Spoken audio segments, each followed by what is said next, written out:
Salam hər kəsə, kanalıma xoş gəlmisiniz.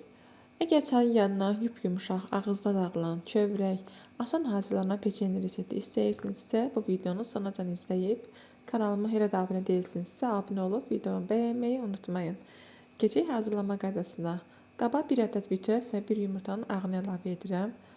Sarısını üzəri üçün ayırıram. Üzərinə 1 stəkan yarım şəkər tozu əlavə edirəm. 1 stəkan qatıq, 1 stəkan duru yağ, yarım çay qaşığı çay sodası, 1 çimdik duz və 1 paket şəkərli vanil əlavə edib, tel çırpıcı ilə bunları qarışdırıram.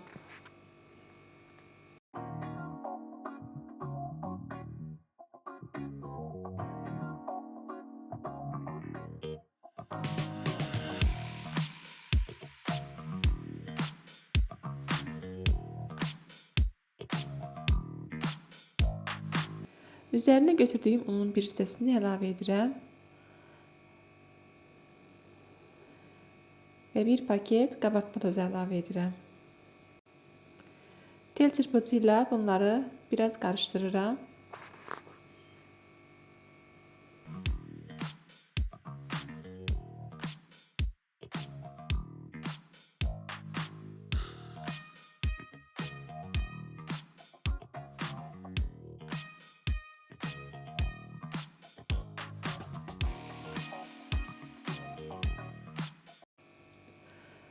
Son olaraq qalan unu da əlavə edib qaşıqla qarışdırıram. Unu az-az əlavə edin. Xəmiriniz bərk alınmamalıdır. Biraz ələ yapışan xəmir alınır. Əllə yoğurmağa ehtiyac yoxdur. Qaşıqla və yaxud da belə silikon qaşıqla qarışdıra bilərsiniz. Mən ümumilikdə 4 stəkan yarım un istifadə etdim. Unun miqdarı sizlərə dəyişə bilər.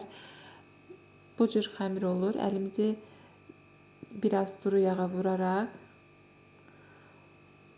mandalin böyüklüyündə kündələr hazırlayırıq və soba listinə yığırıq.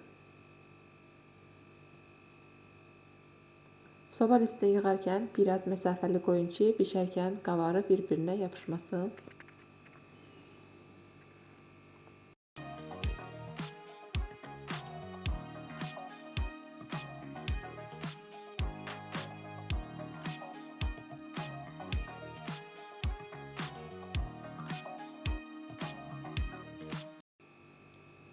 Üzəri üçün ayırdığım yumurta sarısına biraz duru yağ əlavə edib üzərinə çəkirəm.